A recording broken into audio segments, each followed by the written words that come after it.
Salud amigos, tripulantes de nuestra querida, contaminada y única nave espacial.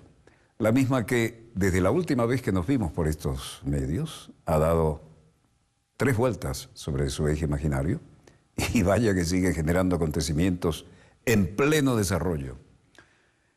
Tanto así que en nuestros análisis ya parecía un lugar común hablar de Turquía como la cuña oriental del ámbito de la Organización del Tratado del Atlántico Norte, y con esta fluidez extraña que definitivamente es una maquiavélica maniobra para cambiarle el mapa al Medio Oriente, veremos hasta qué punto Turquía es el portaaviones, o por lo menos la punta de lanza, ¿no?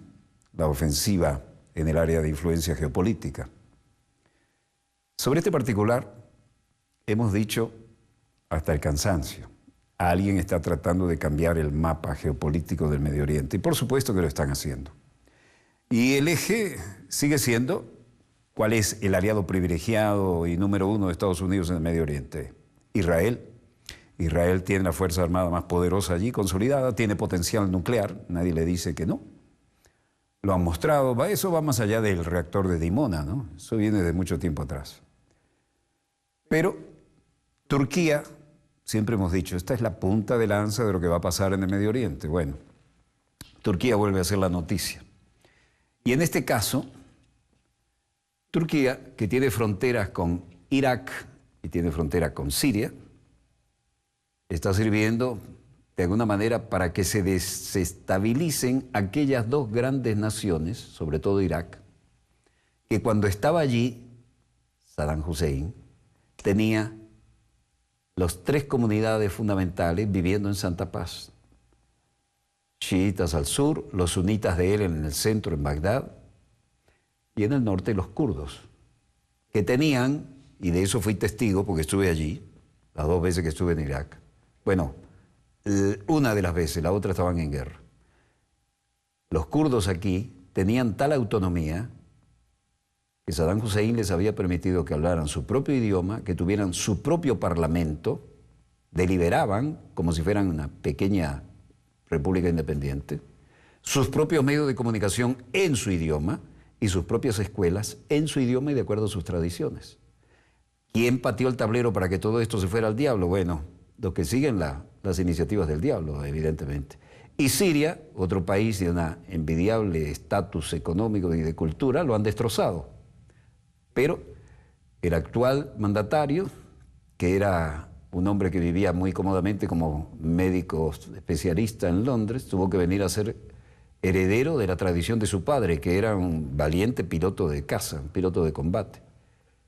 Todo esto, junto con lo que han intentado hacer con Líbano tantas veces, especialmente Ariel Sharon, pero se empantanó feísimo, todo esto indica que definitivamente quieren cambiar el mapa del Medio Oriente. Eso es una maniobra descarada.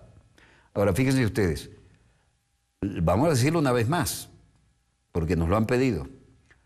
Los grandes productores de petróleo que no tienen ya los yacimientos tan grandes como los tiene Venezuela, pero que son importantísimos, todos estos pequeños países con testas coronadas que tienen que pagar por la protección, hacen que por esta yugular de la energía mundial, el estrecho de Hormuz, pasen 42 a 45, a veces más, por ciento, casi la mitad del petróleo del mundo. Pero está la ruta larga, ¿no? El Mar de Arabia, bajar por el Índico, pasar por el famoso Cabo, cruzar hacia el Atlántico, llegar hacia el Atlántico Medio, después ir al Atlántico Norte, meterse por el Caribe y llegar al mayor consumidor de energía del mundo, y esos son 40 a 45 días de navegación. Mientras que ahora nadie duda de que la principal reserva energética del planeta en materia de hidrocarburos está en la República Bolivariana de Venezuela, además de tener la mayor reserva gasífera del mundo, además de tener la mayor biodiversidad, una de las mayores biodiversidades del mundo, en este caso del continente, además de tener una de las mayores fuentes, en plural, de agua. Y como va el planeta, alguna guerra en el futuro podría hacerse por agua, ¿eh? No navegando, sino por la necesidad de tener algo más vital que el petróleo, que es agua, en un país y un planeta contaminado. No es de extrañarse entonces que cuando el comandante Hugo Rafael Chávez Frías dijo, aquí bases gringas, no. Le ofrecieron el oro y el moro. Y fui testigo de una conversación con algunos jerarcas del ámbito de Holanda, y las metieron ahí enfrente la base de F-16. Y por supuesto, los queridos hermanos de la República de Colombia se bajaron los pantalones 7 veces, los pantalones de la soberanía, digo, ¿no? Y aceptaron 7 bases gringas allí, las que nosotros jamás aceptamos por una cuestión de soberanía. No seríamos venezolanos, no seríamos herederos de la historia de Miranda y de Bolívar, entre otros. Pero resulta que aquellos 45 días se transforman aquí en 4 a 5 días para el mayor consumidor de energía del mundo, pero también es el mayor consumidor de drogas del mundo. Y el mayor productor de drogas del mundo es precisamente Colombia, el país que aceptó, cuando no, las 7 bases gringas. ¿Se va entendiendo la crudeza de la realpolitik? Rodear de bases a Venezuela es una manera de ver cómo en algún momento damos el zarpazo. Porque por ahora y para siempre seguimos siendo independientes y soberanos. Veamos los acontecimientos en pleno desarrollo y vámonos a otras latitudes. Ha habido mucho incidente últimamente, mucho terrorismo. Veamos las imágenes. Esto que estamos viendo corresponde a algunos eventos que han ocurrido en lo más reciente. Al menos 40 y algunos dicen que 37 y rumbo a 40 muertos en la explosión en Ankara, Turquía. El presidente de Turquía, Recep Tayyip Erdogan, ha prometido una lucha implacable contra el terrorismo tras el ataque. Alguien le está cobrando ser la punta oriental de la OTAN y enviar tropas a donde no se le había perdido nada. El presidente de Turquía, Recep Tayyip Erdogan, ha prometido una lucha implacable contra el terrorismo después de este sangriento ataque en la capital. Nuestro pueblo puede estar tranquilo, la lucha contra el terrorismo va a ser exitosa porque los vamos a poner de rodillas, dijo a los medios locales. Bueno, este del domingo es el tercer atentado de este tipo en la capital de Turquía en los últimos meses. En febrero pasado, 28 personas murieron cuando un artefacto explosivo fue activado al paso de un convoy militar en el propio centro de Ankara. Sobre estos últimos atentados, Erdogan dijo que los grupos terroristas estaban atacando a los civiles porque estaban perdiendo la batalla contra las fuerzas de seguridad turcas. Bueno, eso es relativo, ¿no? Porque la disuasión de las Fuerzas Armadas turcas, que son excelentes y enormes, no ha servido aquí. Cualquiera sea el caso, fuentes gubernamentales señalan que los rebeldes kurdos serían autores del ataque, aunque ningún grupo ha reclamado la autoría del hecho. Esto ha sido brutal. Turquía también se ha visto afectada por el grupo del Estado Islámico, que fue culpado por un ataque suicida que mató a más de un centenar de personas en el centro de Ankara el pasado mes de octubre.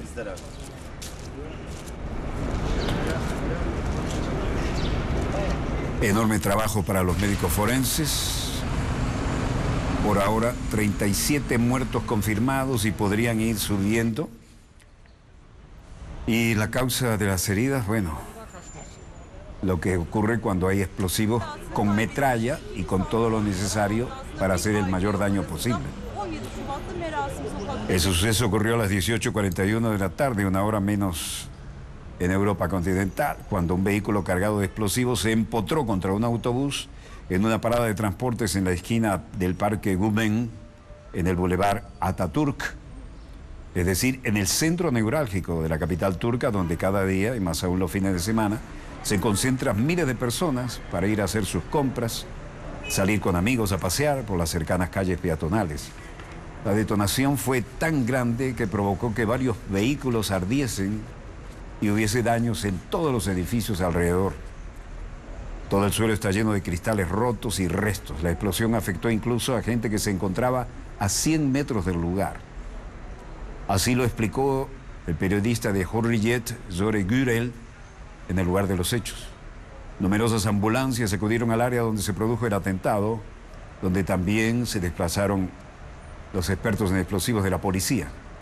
Los agentes de seguridad acordonaron la zona por miedo a una segunda explosión. El Consejo Supremo de la Radio-Televisión Turca prohibió a los canales de televisión locales emitir imágenes del lugar de los hechos y de los cadáveres. No obstante, ustedes las están viendo, mucho antes de que cualquier autoridad política compareciese o emitiese algún comunicado explicando qué había pasado. Sin hacer declaraciones públicas, el gobierno se reunió de urgencia en la plana mayor de las Fuerzas Armadas, la policía y los servicios secretos para analizar y tratar la situación, ya que esto no es el primer atentado de estas características que sacuden a Turquía en los últimos 3 meses. Bunu kayda geçin. Tüm dünya bunu duysun. Türk polisi 6 ayda. Başka istediğimiz bir şey yok. Türk polisi. Turquía, sin embargo, también reprimió una protesta antigubernamental en Estambul. La policía turca reprimió con violencia una protesta antigubernamental y detuvo a parte de los manifestantes.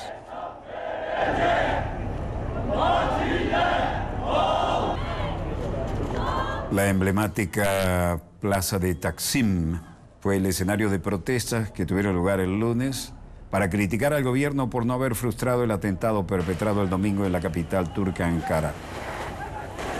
Según los medios locales, la policía disparó gases lacrimógenos y balas de goma contra los manifestantes que estaban pacíficos, en actitud pacífica, y arrestó a varios de los mismos.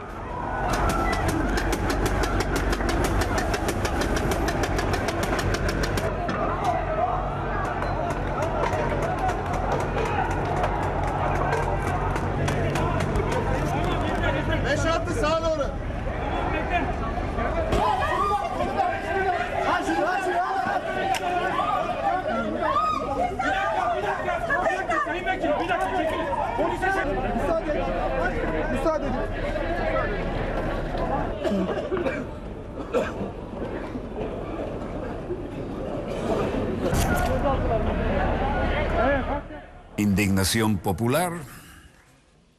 Ceremonial del funeral se celebró en la mezquita de Ankara, Karziyak. Los funcionarios de seguridad dicen que uno de los 2 presuntos autores era una mujer, miembro del Partido de los Trabajadores del Kurdistán, el PKK.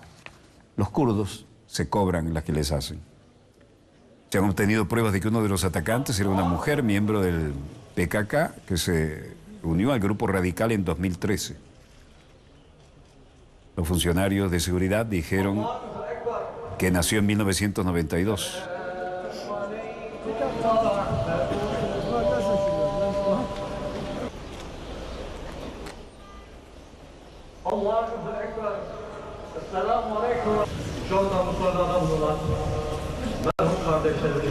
Luego, fuentes policiales dijeron que pueden haber sido 2 atacantes, un hombre y una mujer. Imagínense la explosión de qué tamaño fue cuando dicen, parecen haber sido 2 atacantes, un hombre y una mujer, cuya mano cercenada se encontró a 300 metros del lugar de la explosión.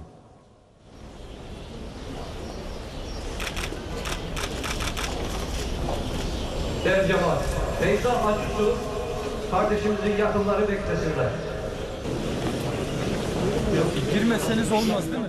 Los explosivos eran del mismo tipo que los utilizados en el ataque de febrero 17, que causó la muerte de 29 personas, en su mayoría soldados. Y la bomba estaba llena de metrallas y clavos para causar el máximo de lesiones y daños, según las agencias internacionales. El gobierno ha dicho que espera para identificar oficialmente a la organización responsable del ataque. La violencia se ha disparado en el sureste predominantemente kurdo de Turquía desde el alto del fuego hace un año. Y esto cuando el PKK se derrumbó en julio. Ahmet Davutoglu naturalmente tenía que declarar ante semejante situación.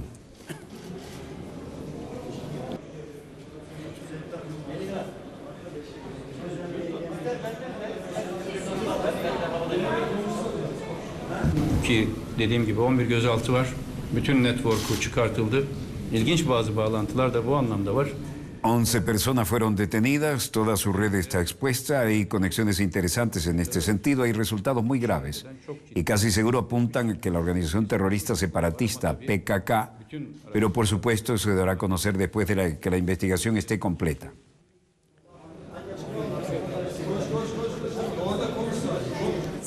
Ante las preguntas de los periodistas, agregó que se entregaron los restos de 35 ciudadanos. Son nuestros ciudadanos, los que logramos identificar. Uno de los muertos es sin duda un terrorista. Hay hallazgos graves de que otro es el cómplice y está en investigación. Estamos en la etapa final. Una vez que estas pruebas por medio del ADN hayan terminado, vamos a compartir los resultados con la prensa y con nuestros ciudadanos. İnşallah bu DNA testleri ve diğer çalışmalar bittiğinde bu kamuoyumuza açıklanacak. Y luego hizo un llamado que sonaba como un desafío. Bu terör odaklarının ve arkasındaki sahiplerine... Hago un llamado a las organizaciones terroristas y las fuerzas detrás de ellos. No se puede debilitar nuestra voluntad. Después de este brutal incidente, después que se estableció el nombre de la organización terrorista, nuestras Fuerzas Armadas llevaron a cabo una amplia operación en el norte de Irak. Nuestra lucha contra estas organizaciones terroristas continúa con determinación en las provincias del sudeste, Nuyazibin y Yokosuka. Davutoglu confirmó que había serios indicios de que el atentado de Ankara sea obra del PKK, el partido de los kurdos. Muy pronto, cuando hayan conclusiones con las pruebas de ADN, daremos todos los detalles. En Ankara hablaba también el presidente turco Tayyip Erdogan.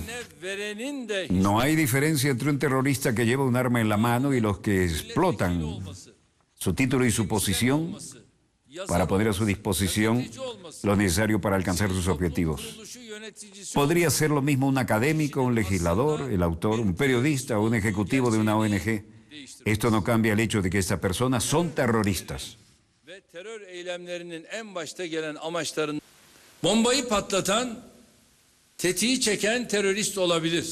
La persona que aprieta el gatillo o explota una bomba es un terrorista, pero sus seguidores y cómplices que han hecho que esto fuera posible también deben definirse como terroristas. Por lo tanto, yo creo que hay que cambiar la definición de terrorismo en el Código Penal tan pronto como sea posible. Las personas que se encuentran atrapadas por las fuerzas de seguridad para apoyar a las organizaciones terroristas entrarán por la puerta principal de la Corte de Justicia y saldrán por la puerta trasera. No podemos tolerar esto.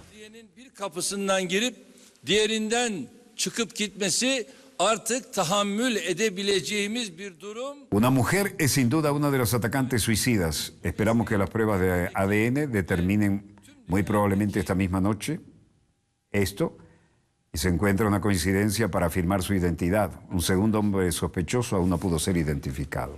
Bir kişinin canlı bomba, bir kadının canlı bomba olduğu kesindir.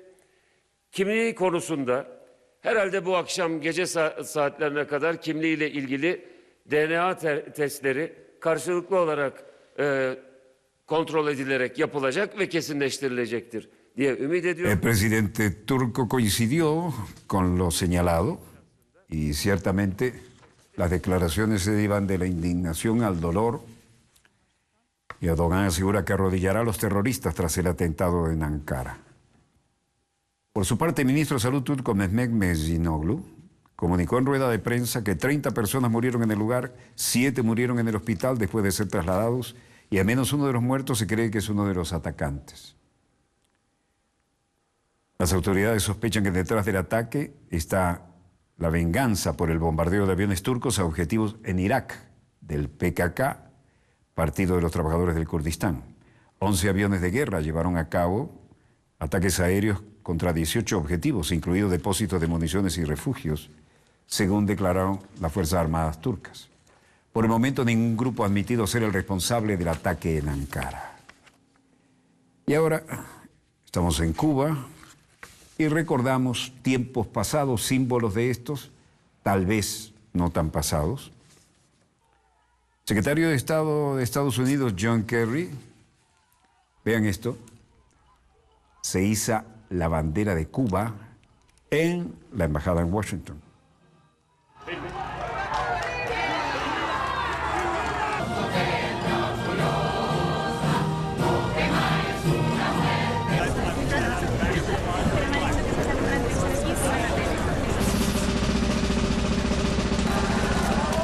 Y se hace lo propio en la reciente pasada visita de Kerry con la entonces Oficina de Intereses, ahora Embajada de Estados Unidos en La Habana. My friends, we are gathered here today because our leaders... Mis amigos, estamos reunidos aquí hoy porque nuestros líderes, el presidente Obama y el presidente Castro, hicieron una valiente decisión de dejar de ser prisioneros de la historia. ¿Recuerdan? Es una linda frase, ¿eh? Luego el paseo con extremas medidas de seguridad, pero sin protocolo. Investigadora senior de la Lyndon Johnson School of Public Policy en la Universidad de Texas, Julia Zweig. Al no haber capitulado, no se hacen concesiones, han resistido todos los intentos estadounidenses para socavar la destrucción, sabotaje, desestabilizar por 50 años y ahora, mientras que los Castros están todavía en el poder y son capaces de declarar, ahora tenemos la normalización lograda de las relaciones en condiciones de que sean satisfactorias para la defensa de nuestra propia soberanía, que es un mensaje que está totalmente en consonancia con la posición de muchos años de Fidel Castro. Y aquí dice: voy a estar en la primera línea para morir combatiendo en defensa de mi país, decían algunas declaraciones, y los tips también sirvieron para acercarse. En todo caso, había diferencias y se levantarán directamente. Los derechos humanos han sido mantenidos y respetados. Pero hay un poco de historia aquí, ¿eh? Estos son los tiempos en que los viejos presidentes de la época del imperio visitaron La Habana. Y esto tiene que ver con 1928, cuando Calvin Coolidge y el presidente de Cuba de entonces, Gerardo Machado, se reunieron en La Habana.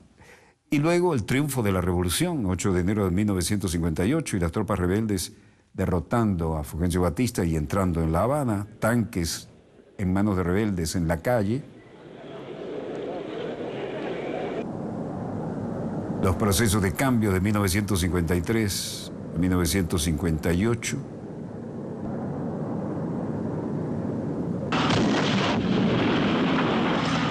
La voladura de aquello que representaba la resistencia de las fuerzas batistianas y el triunfo apoteósico de la revolución.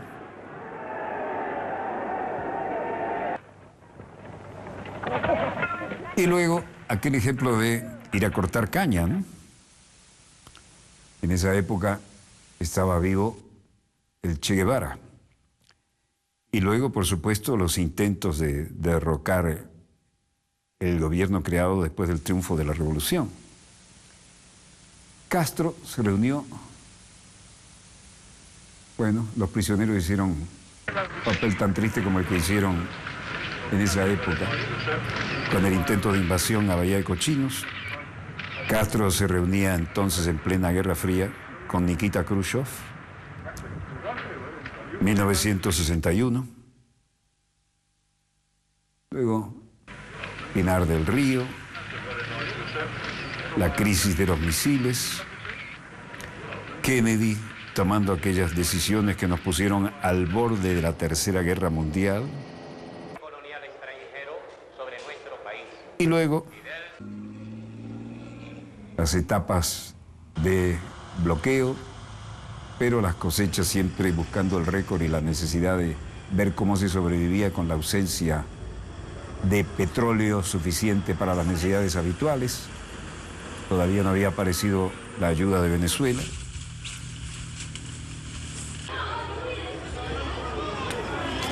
El periodo especial fue duro, y vaya que lo fue.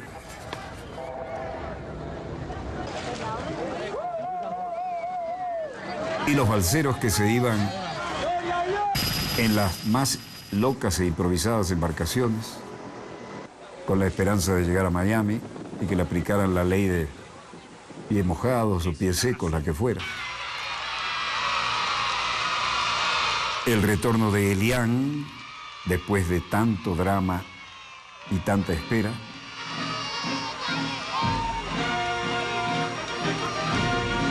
Elian González y su padre, Juan Miguel, desembarcando del avión que los trajo. Padre. Y andando el tiempo, acercamientos que han hecho poco a poco la pequeña historia de los últimos años.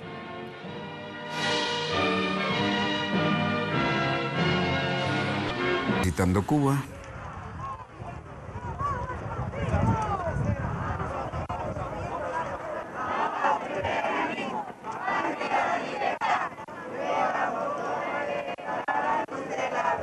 Estaré en la primera línea para morir combatiendo en defensa de mi patria. Pues en que el acercamiento...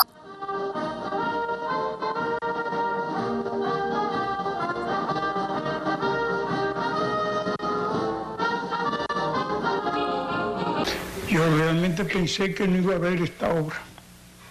Yo venía trabajando mucho tiempo y bueno, recibí la sorpresa ahora. Yo después del día 7 me quedo sin trabajo. Y haga después que hable en la Asamblea Nacional.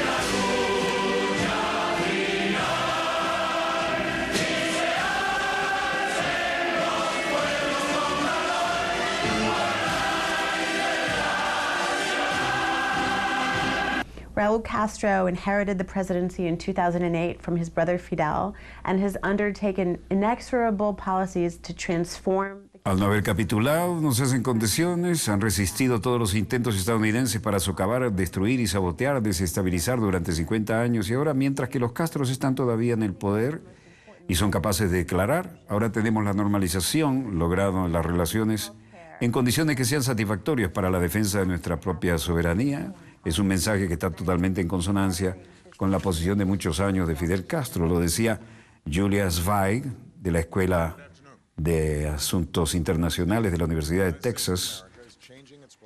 Y entonces aparece el presidente Obama, que quiere de alguna manera hacer historia, y dice, hoy en día los Estados Unidos de América están cambiando su relación con el pueblo de Cuba y los cambios más significativos de nuestra política en más de 50 años. Vamos a terminar un enfoque anticuado que durante décadas no ha logrado hacer avanzar nuestros intereses. A grandes peligros, resultado de un diálogo al más alto nivel que incluyó una conversación telefónica que sostuve ayer con el presidente Barack Obama, se ha podido avanzar en la solución de algunos temas de interés para ambas naciones.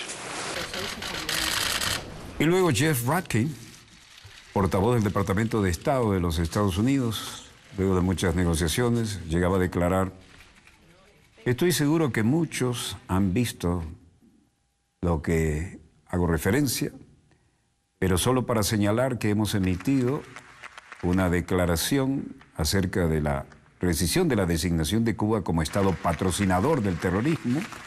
Llegaron a ese acuerdo, ahora Cuba ya no era patrocinador del terrorismo. Y en las cumbres de las Américas la solidaridad nunca faltó de los bien nacidos. Séptima Asamblea, todos los presidentes progresistas habidos y por haber, algunos robándose el protagonismo de las cámaras, otros tratando de enmendar lo que no habían hecho antes con sus conductas o con sus inconductas. Y esto fue algo que le arruinó la digestión a muchos.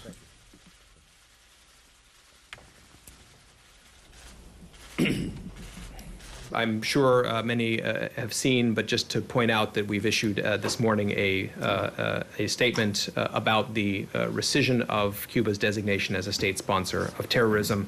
It takes... Sacan, dice la declaración del Departamento de Estado, Cuba de la lista de países que promueven el terrorismo, y como les habíamos dicho, cambia a partir de esa declaración del Departamento de Estado el giro político que tuvo lugar esto, ¿no? Sin embargo, seguirá habiendo mucha gente haciendo cola frente a la embajada de los Estados Unidos, allí en el malecón. Habrá siempre la protección necesaria, pero esto ciertamente le ha provocado úlceras a más de uno, ¿no?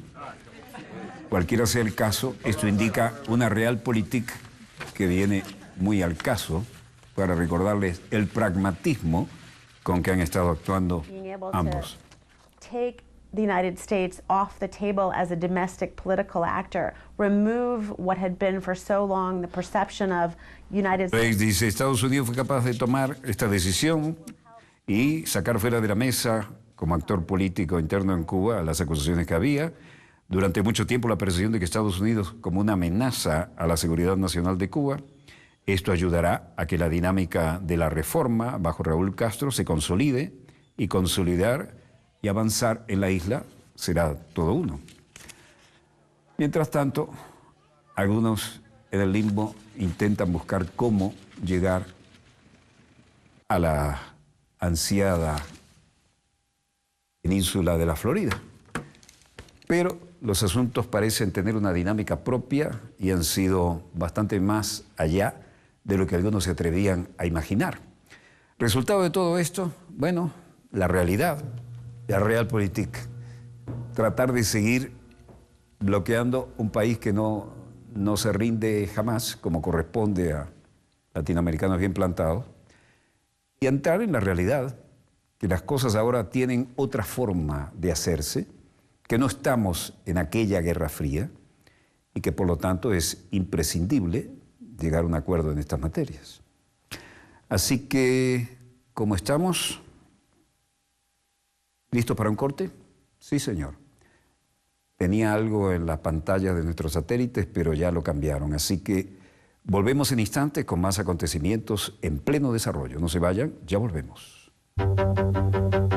Volvemos con más acontecimientos en pleno desarrollo. Y mientras hay declaraciones preocupantes de aquellos enviados de la ONU sobre la situación de Corea del Norte, hay que reiterar que entre Corea del Norte y Corea del Sur nunca hubo un acuerdo de paz, sino un armisticio. Por eso el tristemente célebre paralelo 38 es que hasta ahí llegamos y no pudimos más. Y todos los grandes generales, los de 4 estrellas, ya lo hemos dicho varias veces, que venían, hemos ganado la Segunda Guerra, ¿cómo no vamos a poder con Corea del Norte? Pues esa pulseada la perdieron. Y las retiradas más feas, dramáticas y vergonzosas después de la Segunda Guerra fueron en la Guerra de Corea. Pero retiradas de esa fea. Quedaron ahí, estancados en el paralelo 38. Ahora Corea decide levantar su perfil tecnológico y ahora está no el legendario Kim Il-sung, sino su nieto. Pero la dinastía sigue ahí y la ideología y el fortalecimiento de los elementos militares, ahora de valor más allá de lo estratégico, siguen presentes. Hoy se puso interesante la cosa y le vamos a mostrar por qué. De manera que no olvidemos,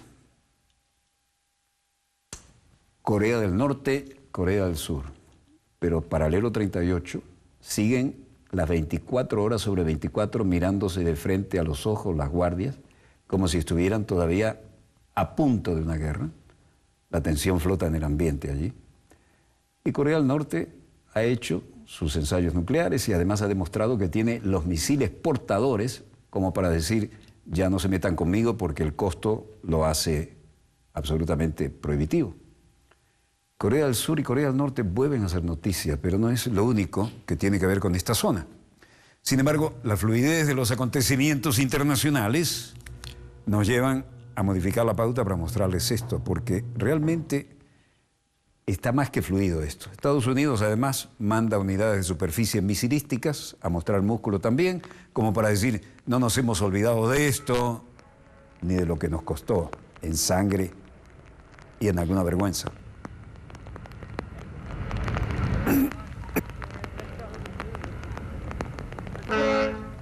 Destructor de misiles de Estados Unidos se acerca a la zona y llega a Japón. Se trata del USS Barry, que llegó a la costa japonesa y hubo algunas declaraciones como corresponde. La oficial al mando, Jennifer Eaton: mi equipo y yo estamos muy contentos de llegar a Yokosuka para unirnos a este grupo de élite de las fuerzas navales de tan despliegue importante y despliegue avanzado. Como ven, parece ser por los radares que tiene de la clase Aegis o algo muy parecido, ¿no? Hablaba la comandante Jennifer Eaton. Interesante que fuera una dama, ¿no?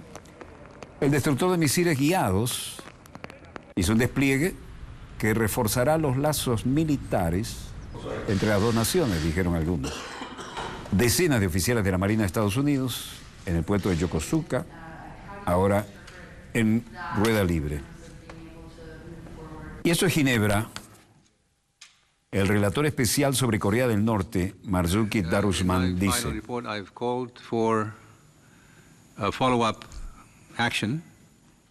en mi informe final, que he llamado para una acción de seguimiento de la Comisión de Investigación que estableció los cargos contra Corea del Norte, y ahora es el momento de que la comunidad internacional siga adelante con el paso lógico.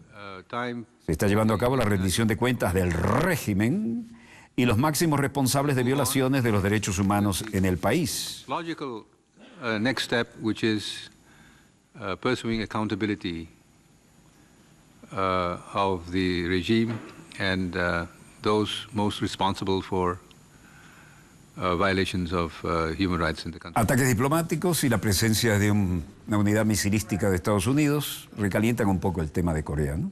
We are closing in.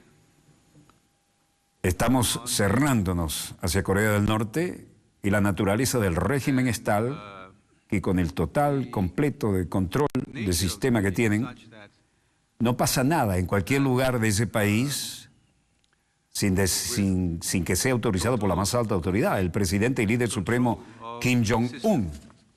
Nothing happens anywhere in that country without the say-so of the highest supreme leader, chairman of that country, Mr. Kim Jong-un. Habla del nieto de Kim Il-sung, ¿no? Y luego agrega Marzuki Darusman, relator especial sobre Corea del Norte. The Commission of Inquiry had sent a letter to Mr. Kim Jong-un. La Comisión de Investigación había enviado una carta al señor Kim Jong-un hace 2 años afirmando que si no se hace nada para abordar y corregir la situación, entonces él sería culpable de las violaciones que han tenido lugar y que continuarán llevándose a cabo en ese país. Y ahora puede ser el momento para una segunda carta que podamos enviarle. The violations that have taken place and that continues to take place in that country. En suma, lo que dice el burócrata internacional dice que hay que procesar al líder norcoreano por violaciones a los derechos humanos.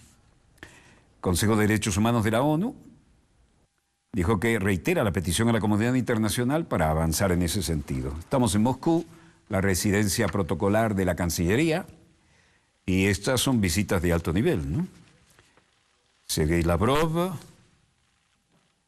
recibiendo a alto dignatario. Rusia y China hablan a Corea del Norte para que retorne a las conversaciones nucleares.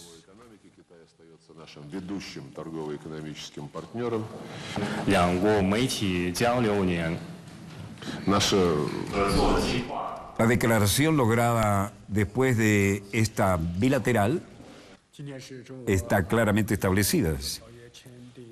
Sergei Lavrov dijo: hemos prestado atención a la situación en la península de Corea. Y el canciller chino Wang Yi dijo: estamos preocupados por la situación en el norte de Asia. Les puedo decir que China y Rusia están dedicados a la democratización de la península. Por el número de corresponsales, se ve que estaban todos los de Moscú en este encuentro de los pesos pesados, ¿no? Y en ese sentido, el canciller ruso Sergei Lavrov y el ministro de Relaciones Exteriores de China, Wang Yi, intensificaron la presión sobre Pyongyang después de sostener conversaciones en Moscú un día después de que Corea del Norte desafió a las Naciones Unidas con el disparo de 2 misiles balísticos de corto alcance que fueron a dar al mar como estaba previsto. Después de semejantes encuentros y todo lo que está ocurriendo, todo el mundo estaba pendiente de lo que declararan tanto Lavrov como el representante chino Wang Yi. 和俄罗斯联邦外交部长拉夫罗夫外交部2016年磋商计划。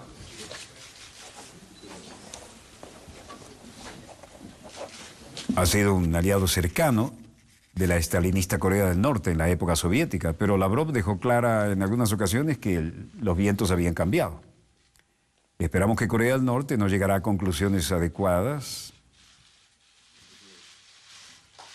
pero sí esperamos que podamos coincidir y vayamos a escuchar las demandas del Consejo de Seguridad de la ONU y finalmente volver a la mesa de negociaciones sobre la base de la declaración conjunta de los participantes en el proceso a 6 bandas desde septiembre 19 de 2005. Мы приоритетное внимание уделили положению на Корейском полуострове. Hemos prestado especial atención a la situación en la península coreana. Ambas partes confirmaron intenciones de mantenerse firme en contra y no reconocer las ambiciones nucleares de Pyongyang. Y luego agregó: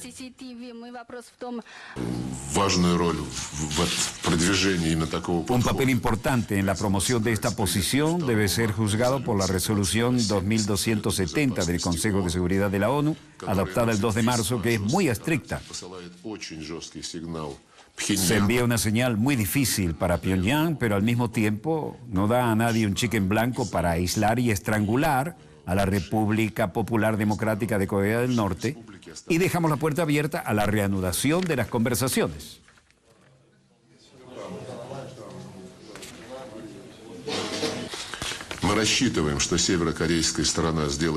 Luego lo que pareció un consejo. Esperamos que Corea del Norte llegará a conclusiones adecuadas y va a escuchar las demandas del Consejo de Seguridad de la ONU y finalmente volverá a la mesa de negociaciones sobre la base de la declaración conjunta de los participantes en el proceso a 6 bandas del 19 de septiembre de 2005.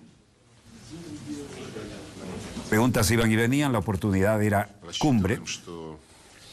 Твердая реакция мирового сообщества будет воспринята в Пхеньяне как сигнал. Esperamos que la firme reacción de la comunidad mundial sea vista por Pyongyang como una señal de que no debe haber más aventuras de este tipo en el futuro, y Pyongyang debe entender claramente que nadie va a ayudar a Corea del Norte si se lleva a cabo tales escapadas.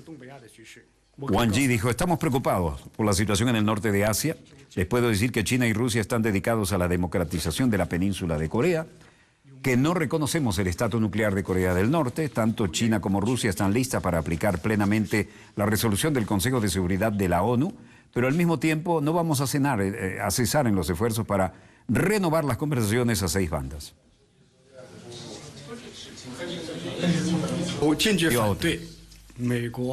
Ponemos firmemente a la implementación de la THAAD, el THAAD, Sistema de Defensa Antimisiles de Estados Unidos, el sistema de defensa terminal de los proyectiles de gran altitud, que los quieren poner en Corea del Sur bajo el pretexto del programa nuclear de Corea del Norte.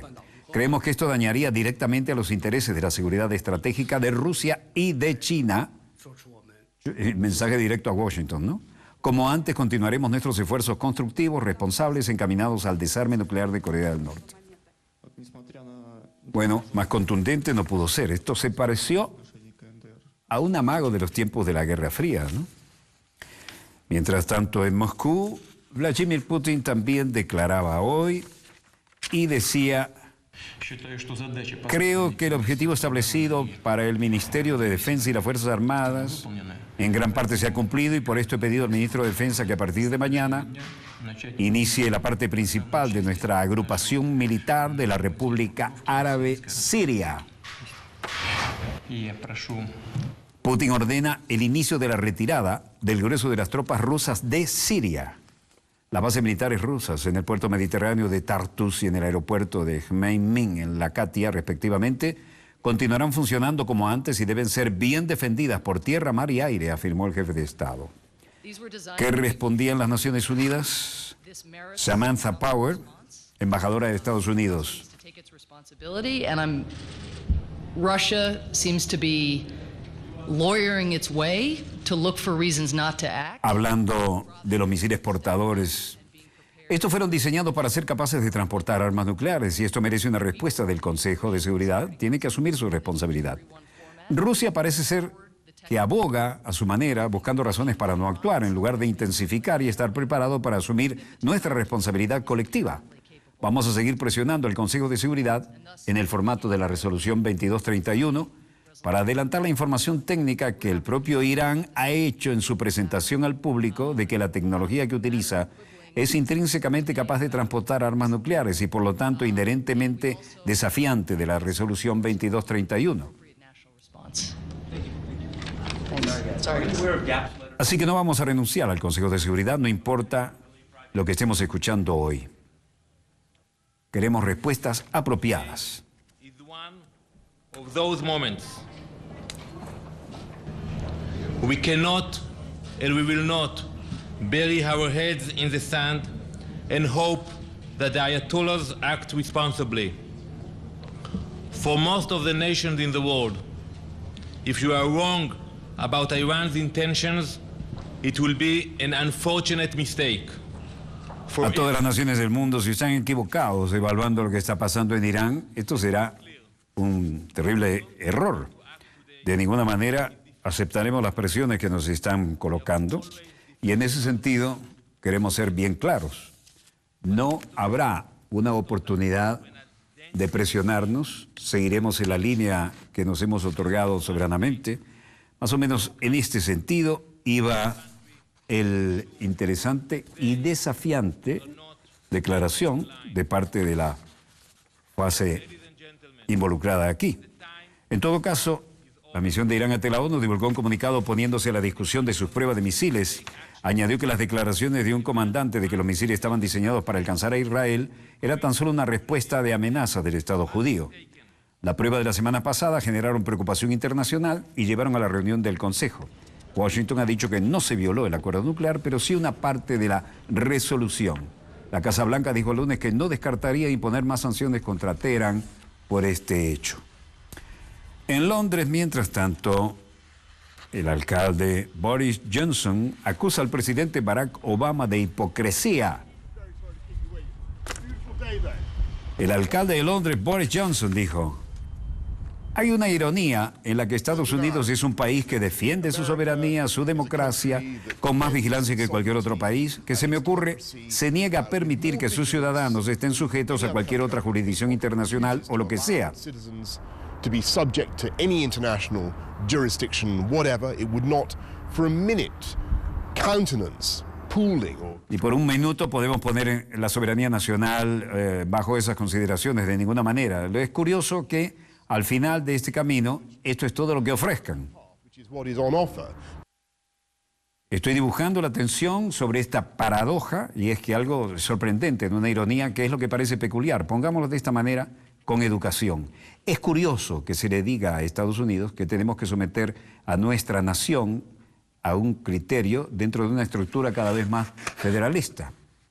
Boris Johnson señala la hipocresía de Obama por oponerse al Brexit, es decir, la eventual salida del Reino Unido de la Comunidad Europea. El alcalde de Londres, Boris Johnson, ha acusado a Barack Obama de cometer una descarada y desorbitada hipocresía por su oposición al Brexit. Boris Johnson, nacido en Nueva York y convertido en cabecilla de la campaña a favor de la salida Vote Salir, ha aprovechado la columna semanal de The Daily Telegraph para fustigar de antemano a Obama y justificar la salida de la Unión Europea con otros de sus periódicos exabruptos. ¿Podemos imaginar a los estadounidenses renunciando a su democracia para someterlo a un régimen con el que nosotros tenemos con la Unión Europea? Se pregunta el alcalde de Londres. Pasado, se lanzó una plancha de la campaña, alegando que el Reino Unido será la Canadá de Europa y tendrá un futuro brillante tras la ruptura con Bruselas.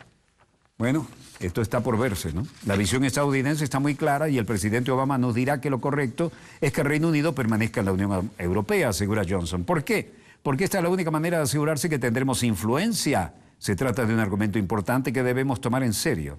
Johnson ha pedido a los británicos que hagan oídos sordos al mensaje de Obama en cuanto pase por Londres, teniendo en cuenta de dónde viene.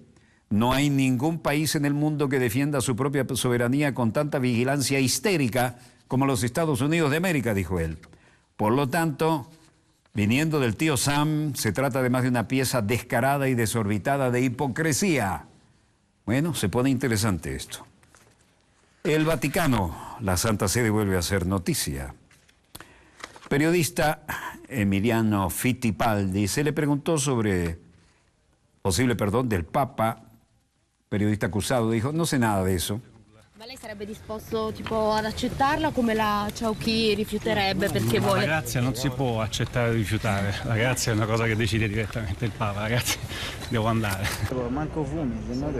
Se reinicia un juicio por robo de documentos en el Vaticano. Los tribunales del Estado Vaticano reiniciaron audiencias por el robo y filtración a la prensa de documentos reservados sobre la forma económica interna que tiene 5 imputados, entre ellos 2 periodistas. Este es uno, y luego de casi 3 meses de receso para la realización de pericias técnicas, el clérigo español Lucio Ángel Vallejo Balda explicó que la relacionista pública Francesca Incamolata Clocchi y los comunicadores Gianluigi Nuzzi y Emiliano Fittipaldi se enfrentarán a los jueces pontificios, con ellos el secretario Vallejo Luca Maio. Ho fatto solo il mio mestiere, oggi i giudici si mi interrogeranno e dirò che ho fatto il mio mestiere e che ovviamente lo rifarei. La revoca. Bueno, acá se filtraron documentos, hablan del tema económico en el Vaticano, que siempre se mantiene bajo perfil. El periodista dice, he escrito la verdad, y no solo estaba haciendo mi trabajo, si los jueces me encuentran culpable, solo puedo decir que estaba haciendo mi trabajo, y me gustaría poder hacerlo de nuevo. Eso es lo que quiero. Aquí, la gran noticia, la gente yendo rumbo a la corte. Sacerdote español confiesa en juicio haber filtrado documentos del Vaticano, y Luis Lucio Vallejo Balda confesó este lunes ante un tribunal del Vaticano haber filtrado a la prensa la contraseña de documentos confidenciales, un delito que la Santa Sede castiga con hasta 8 años de privación de libertad. Y la gente que estaba involucrada, a su manera, trató de explicarse en qué se habían metido. Buona giornata, buon lavoro. Sí he proporcionado documentos a los periodistas. Les entregué una lista de 5 páginas con 87 contraseñas, reconoció al ser interrogado por los jueces en el Vatilix 2. El religioso escribió el clima de tensión y chantaje que vivía en 2013 y aseguró que atravesaba por una fuerte depresión por la que estaba siendo atendido por un psiquiatra. El proceso que juzga a 5 acusados, los estamos viendo aquí, por la fuga de documentos confidenciales de la Santa Sede, se reanudó hoy en el Vaticano con la comparecencia de casi todos los implicados. La audiencia pública del juicio en el que está siendo procesada periodistas italianos, el cura español, su secretario y una consultora en relaciones públicas por divulgar documentos privados sobre la malversación de fondos y los despilfarros de la economía en la Santa Sede, se inició a las 4 de la tarde en la sala del tribunal y duró cerca de 3 horas. Aquí se inicia el proceso.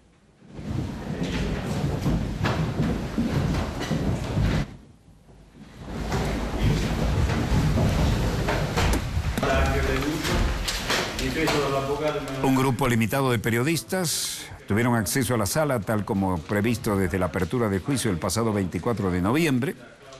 Todos los acusados, entre ellos los 2 periodistas italianos, Gianluigi Nuzzi, quien no asistió a la audiencia, y Emiliano Fittipaldi, autores de sendos libros sobre la corrupción en la Curia Romana, basados en correos, grabaciones y documentos, se enfrentan a penas de cárcel de hasta 8 años bajo la draconiana legislación contra las fugas promulgada por el Vaticano en el año 2013.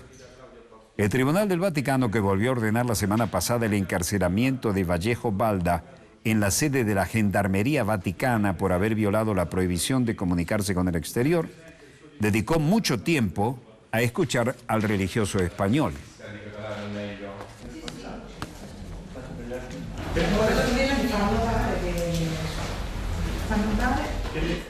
Según el diario Vaticano, la Gendarmería Vaticana descubrió que Vallejo Balda utilizaba secretamente un teléfono móvil a través del cual enviaba mensajes y mantenía contactos con el mundo exterior sobre temas prohibidos de divulgar por parte del Vaticano. Y el prelado cercano al Opus Dei en la consultoría italiana Francesca Ciucchi, junto con el colaborador de Vallejo, Nicola Maio, ha sido acusado de haber formado una asociación criminal. Bueno, La vieja discreción de la Santa Sede empieza a ser bastante permeable. Estos acontecimientos ya parecen un poquito repetitivos, pero si esto es para que se ventilen los ámbitos donde ya se hacía irrespirable la situación, bueno, enhorabuena, ¿no? Como se ve, ya ni en el hermetismo del Vaticano podemos creer, pero, dicho sea con todo respeto, esto depende de los funcionarios. Hay muchas presiones. No olvidemos que esta curia es la más antigua de las curias y se las sabe todas. Demasiadas cosas se han barrido bajo la alfombra en nuestra querida, contaminada y única nave espacial. Pero de todas maneras volveremos mañana cuando ella haya dado otra vuelta sobre su eje imaginario y estemos aquí, Dios mediante, para contarles la pequeña gran historia de las próximas 24 horas. Desde el estudio 3 de Venezolana de Televisión, el canal pionero de la República Bolivariana de Venezuela, les habló Walter Martínez, productor y conductor de Dossier, el decano en todo el hemisferio occidental de información internacional vía satélite. Como productor y conductor del mismo, les digo muchas gracias por permitirnos estar allí con ustedes. Disponga usted de las cámaras, señor director.